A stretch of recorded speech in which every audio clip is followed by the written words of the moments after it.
Hello everybody in the room and online. Thank you for joining us today. I don't know where the camera's pointing. You can see me. Hello. My name's Aaron Snozzel and it's a delight to host Alexandra today.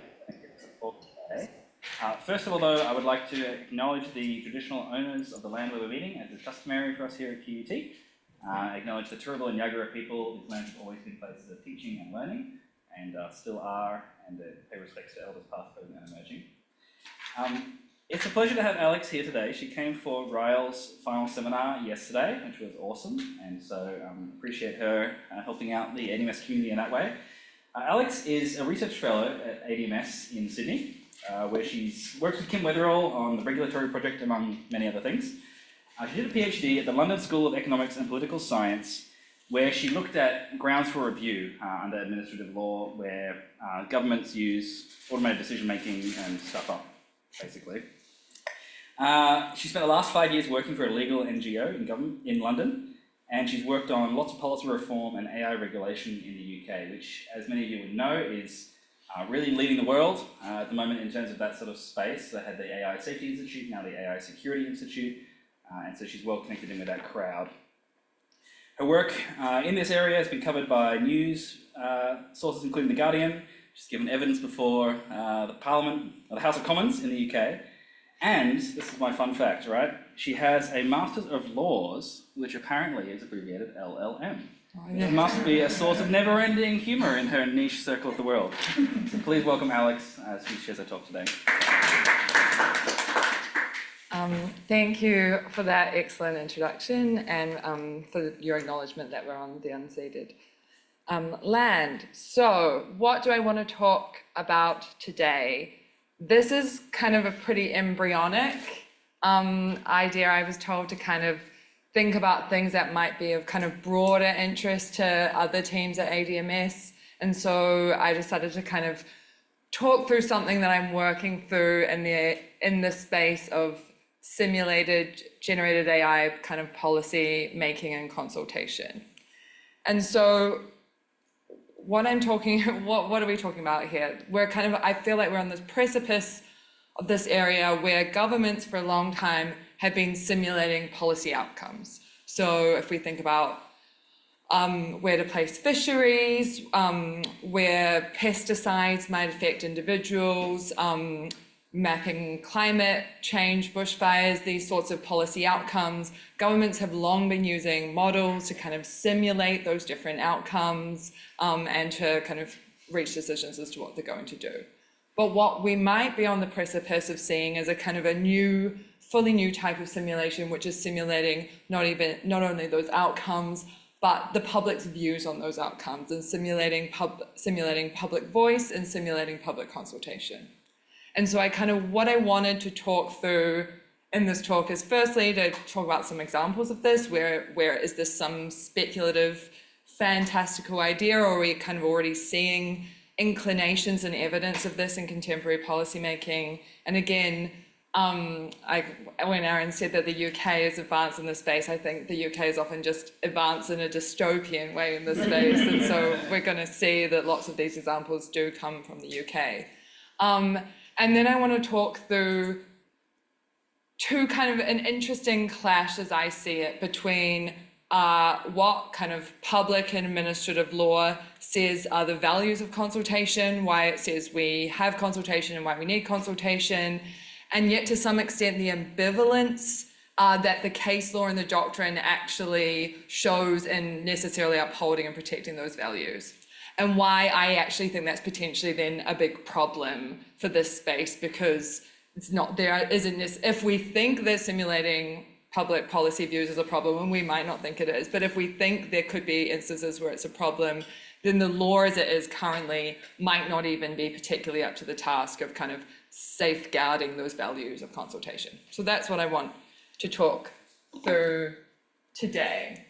So you guys probably know this better than I do, but what is an LLM-based AI agent? You're kind of combining these two different things, LLMs, we all know what those are, and AI agents. And with an AI agent, you generally like to see one of two things happening.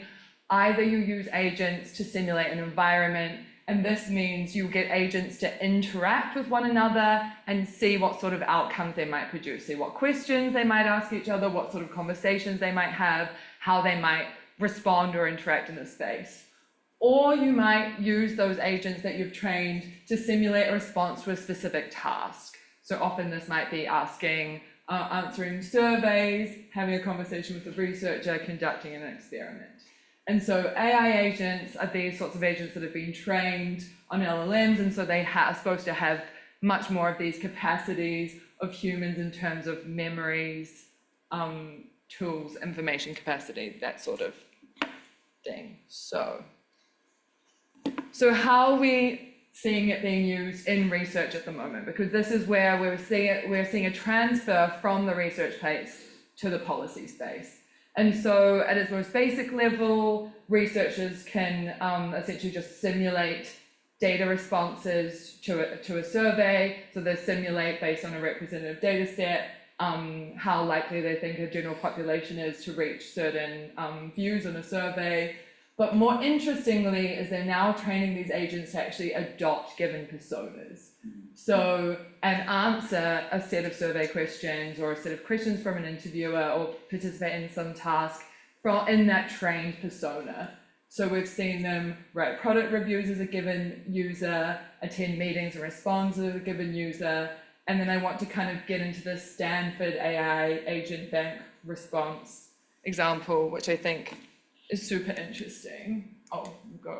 So what Stanford did is they got 152 individuals and they got an AI agent to question and interview those individuals for 2 hours each. And then that AI agent then created 1,052 personas based on those individuals, based on those 2 hours of interviews. So then Stanford had a simulated bank of the personas, well not even personas, I mean these are real individuals, but the kind of 2 hours worth of appropriated information from these individuals. Then what Stanford did is it got the real individuals and it got the AI banks and it gave them all of these tasks to compare the outputs of the real individual and the outputs of the simulated personas. And there was a variance of between 60 and 80% accuracy. So for kind of prisoner's dilemma and those sorts of tasks that they had the real people do and the AI agent do, it was much poorer at achieving those was about a 50 to 60% accuracy rate. But just answering questions as the individual, answering a set of questions about your life, about your views on certain things, the simulated AI agent was getting about an 80% accuracy with what the individual said the answer was to these questions. So you can kind of see what might be the appeal of that, right?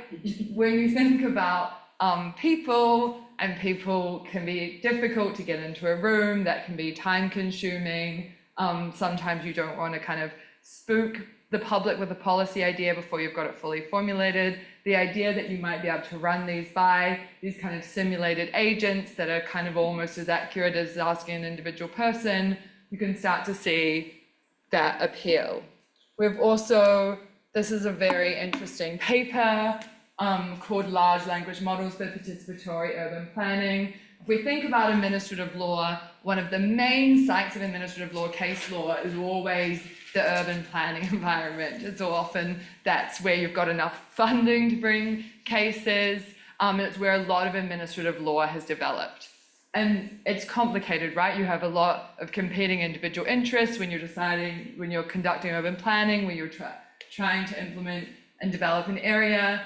And so you can see the appeal potentially of, instead of having to canvass everyone in an area and do a detailed participatory urban planning process, why not just simulate people's perspectives on creating that new road or boundary in the area? So this research paper says participatory urban planning is the mainstream of modern urban planning that involves active engagement of residents. However, the traditional participatory paradigm requires experienced planning experts, and it's often very time-consuming and costly. Fortunately, the emerging large language models have shown considerable ability to simulate human-like agents, which can be used to emulate the participatory process easily. seriously put the word participatory in their title.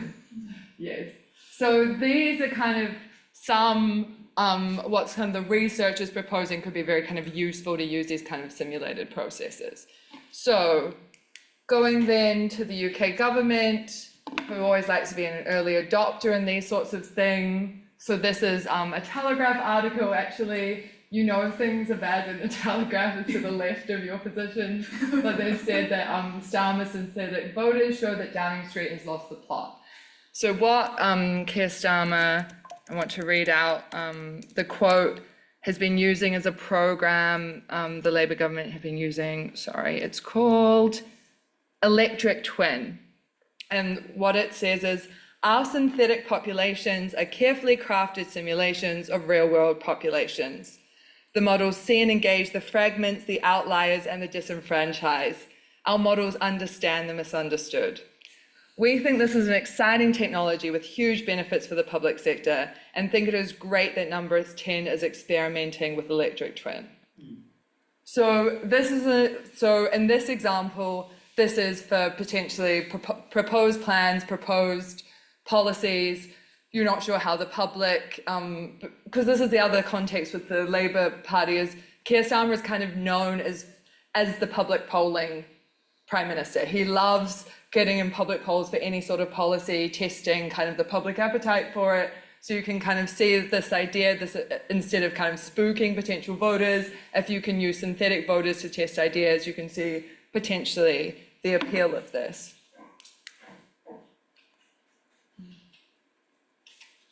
There's also, and now this is a very interesting example of freedom of information requests. So the New Scientist this year found out that MPs are using ChatGPT the ways that other people have done, and the New Scientist thought to freedom of information request Peter Kyle, the UK's technology secretary, to find out what prompts he was using to put into ChatGPT, which I think is a genius freedom of information request.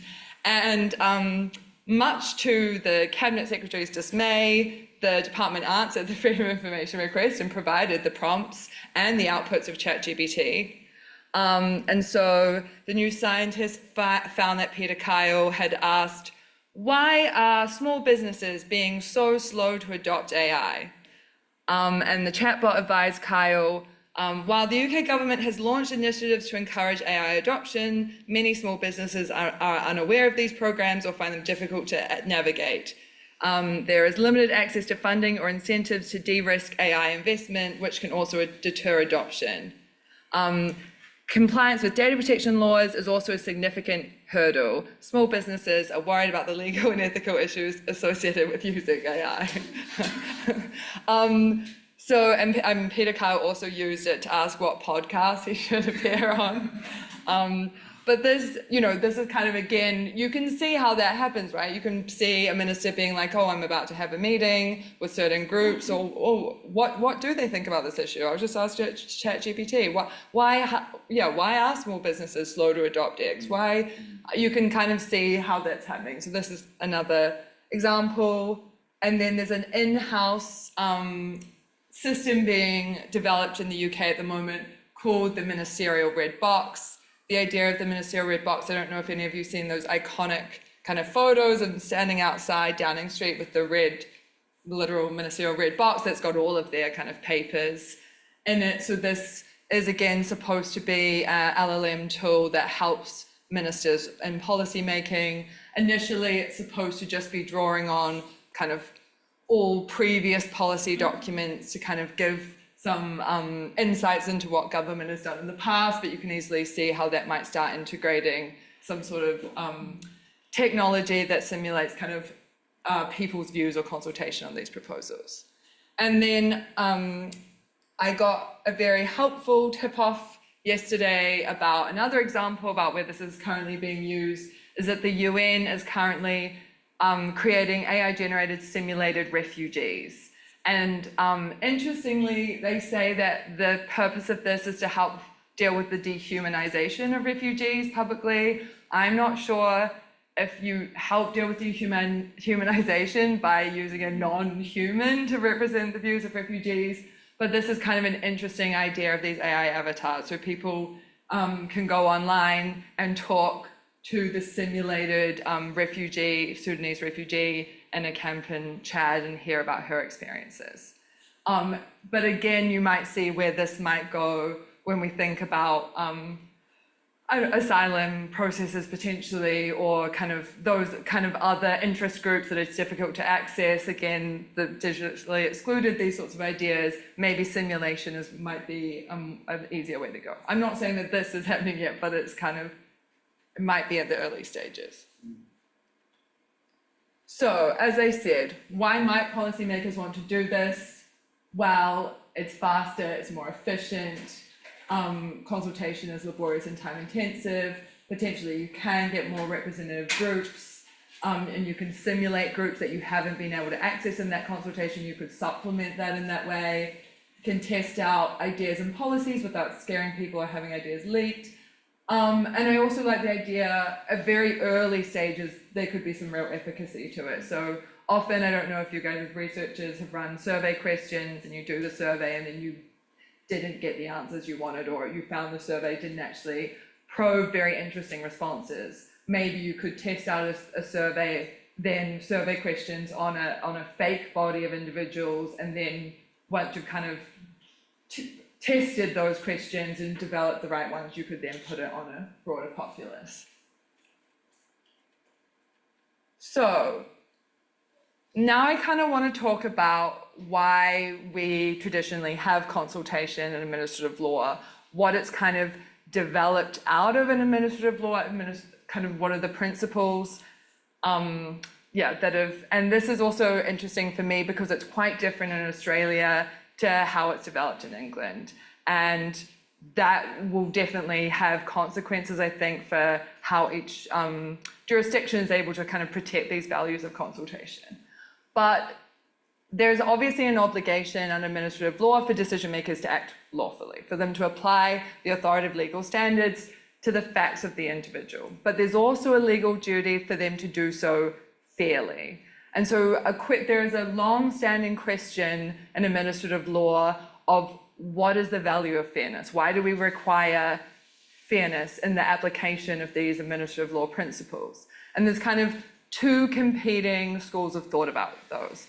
The first is this idea of a correctness values, a kind of instrumentalist values. So the reason why you need procedurally fair procedures is because it creates it better enables the application of the authoritative legal standards to the facts of the individual. So if you consult with an individual, you better understand the factual circumstances as they apply to them, you better understand how they interact with the relevant legal standards, and so you're going to lead to better lawmaking, better decision-making, better policy outcomes. So a purely kind of instrumentalist approach. We need fairness because it enhances legality. It truly is enhancing of those outcomes.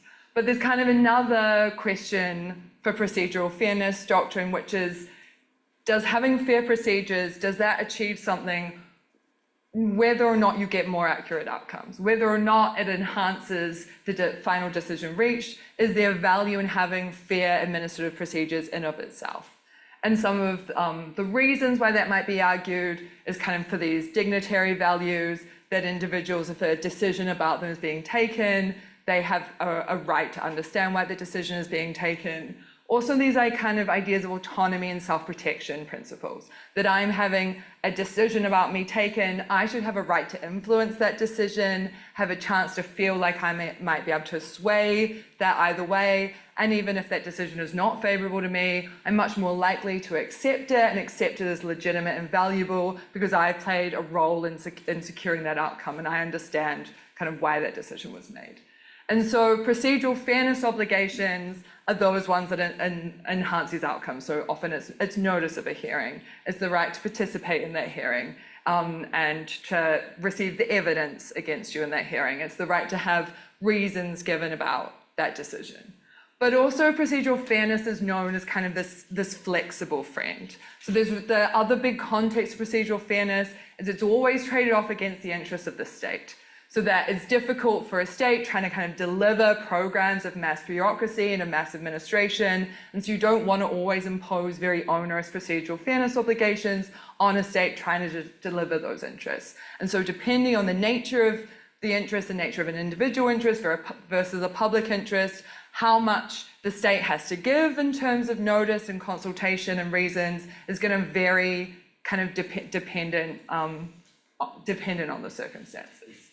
And so in the UK, that kind of idea of procedural fairness has developed into an idea sometimes also of public fairness, that sometimes the public as a whole will have a procedural fairness interest in an outcome and a right to consultation to secure that outcome. And as I will say, I'll explain later, Australian law has not developed in that way. So there is where an individual is going to be directly affected by a policy, there is a right of consultation, but the public at large generally are not going to have a right to consultation in Australian law at present. So if we think about it in terms of consultation specifically, I tried to kind of work through what these kind of instrumental and non-instrumental values, and I draw a lot of this from the work of, is it David Galligan, DG, the work of Galligan and Trevor Allen, so they're kind of two procedural fairness scholars in the UK, and a lot of their kind of, you know how so much great work was written in the 80s and 90s that never really seemed to have been updated. I'm kind of drawn a lot of that kind of older scholarship to think through some of these values. So instrumental values, if we're thinking about a law, if we're thinking about at this kind of embryonic stage, we've got a proposal for a statutory instrument about how we're going to kind of implement law on protest, or for example, there was a case in the UK recently about this, or I mean, really for any sort of administrative regime, then what are the values? Why might you want to consult the public on those? Well, if the purpose of government is to produce good law and policies, then you'd say that consultation is achieving that end, that it's improving that lawmaking or decision quality. And also for individuals, improving outcomes as relevant factors are taken account of. But I mean, a counter argument to that, I would say, is while law and policy should reflect the diverse interests of society, you can imagine people saying, that's fine, but does that necessitate consultation? Maybe not. In terms of non-instrumental, I've been talking about letting a person participate in matters that affect them, helping people understand why things were done, thereby enhancing kind of normative confidence in the democratic process. This idea of kind of self-improvement of the person, this kind of participating in a process, understanding these kind of mitigating different values, different interest groups, you participating in a consultation process like that, and it kind of improves your own understanding of democracy, and it kind of breeds community and breeds buy-in into the democratic process. And as I said, the self-protection right for a person to defend their own interests. Again, these instrumental values that government is informed really early of the kind of implications, any pitfalls of its proposals. It gives individuals the chance to kind of challenge the evidential basis for the decision very early on, show if that evidential basis is misguided, and decision makers may choose to alter their proposals in light of that.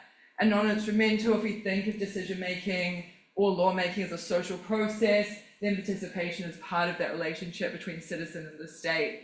Kind of this idea that people should live under rules of their own making. Autonomy links to this idea of self-protection, that you have played a role in the securing of your own future and your own outcome. And this idea of legitimacy, people are much more likely to accept something where they've been able to challenge their treatment as unreasonable or the law is unreasonable. So how might simulation of consultation pose problems with these values? Now, I'm kind of hesitant to talk about the first one in some ways, because I think that often we do this. We say these Gen AI models are not sufficiently accurate, and that's why we shouldn't use them. And I worry that that doesn't get into some of the other more kind of principled normative bases why we might still have some unease about doing it. But on a first kind of principles basis, if we're saying that one of the values of consultation is these instrumentalist values of securing better outcomes, of securing better lawmaking, better decisions, then obviously if we're not sure that these Gen AI sims are accurate in representing people's true views on a policy, then obviously those goals, those instrumentalist goals are still not going to be achieved. If you have an accurate simulation, then you're not going to improve the quality of lawmaking, you're not going to figure out that there isn't an evidential basis for that decision, you're not going to effectively refine proposals because you're going to be making that decision on inaccurate or poor information. So there is kind of an accuracy question. But I'd also say that some of these other values are not very well protected if we're simulating public policy making. So this idea of respect for human dignity, respect for the person being affected, that's not being kind of respected by simulated agents, doesn't necessarily facilitate this kind of buy-in of the democratic process. It kind of doesn't facilitate this idea of autonomy or self-protection and securing your own interests. And arguably it could even delegitimize these, well, de-enhance these perceptions of legitimacy if policy is being made on the basis only of kind of simulated public views and not real public views. So I've said all of this, but is this actually relevant? Because does government even need to consult with us on these laws? And if it doesn't, then maybe simulated consultation is better than no consultation, which is something that we're going to kind of get into at the end. So if we go back to my example of the environmental planning example of building something in a certain area, developers, that's going to be quite different to consultation on something like a statutory instrument. Because in Australian law, there is a duty to consult with those directly affected individuals. It's just that a group of the public is not seen as kind of a sufficiently directly affected individual. So the courts will impose under the common law a duty to consult those directly affected persons, just not the public at large. So this is kind of a very old, famous case in Australian law that says that procedural fairness applies to decisions adversely affecting a person's rights interests, but it doesn't apply to decisions that affect individuals as members of the public. And there were kind of two reasons for that decision in Australia. The first is this kind of the classic separation of powers comity question. The courts don't think it's their role to impose obligations on government when it's this kind of highly sensitive area of developing policy and policy formation at this time. They don't think it's their role to impose consultation at that stage. And then there's also a question of standing in Australian law. So a real fear that if you say that the public as a whole have a right to consultation, how do you deal with that from a kind of standing perspective? Though I think that's kind of, now I think in Australia, we have seen standing being given to some environmental groups or certain public interest litigation. So I think potentially that could be mitigated, but that's kind of some of the reason why the law hasn't developed in that way. In UK law, there are more obligations. There's expressly in the statute, you can which also applies in Australian law, but expressly in the statute, you can imply it into the context of the statute. So in equality law, there's often an implied consultation obligation, or wherever there's a legitimate expectation. If the government's promised to consult, if it's consulted in similar circumstances in the past, or wherever a failure would lead to conspicuous unfairness. And in some cases, the courts have said, and that can include conspicuous unfairness to the public at large. For example, the changing of a boundary. But even in English law, we still have this reticence of courts to always impose it. So this says, for better or worse, no general duty on the government. He explains why the separation of powers and the entitlement of the executive to formulate and reformulate policy are inconsistent with the existence of any such general obligation. So even in the UK, you need to show that you've kind of got this heightened unfairness to a group or an individual to impose general consultation, and otherwise they won't impose it. So why? Oh, but I want to talk about one other thing that I think is very interesting in this though. So in UK law, there is where the government chooses to consult, even if it didn't need to, then a whole host of obligations are then imposed on it. And I'm very interested in this idea because I wonder if this could also apply in the simulated context.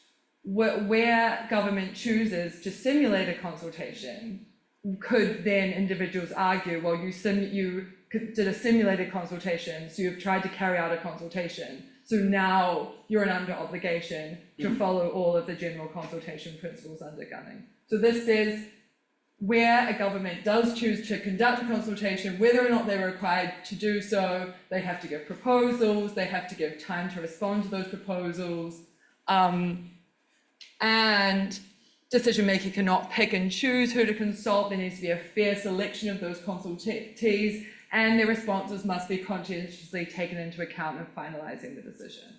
So there's this idea in English law, you might not have to consult, but if you've chosen to consult, then a whole host of these obligations are imposed. And I'm kind of very interested in whether the courts would say, oh, well, this simulated consultation, that's a choice to consult, and therefore you actually have to follow. Do we have anything like these in Australia? No, so in Australia, it's expressly chosen not to follow where you've chosen to consult, then you have this approach has not been followed in Australia so far. Okay.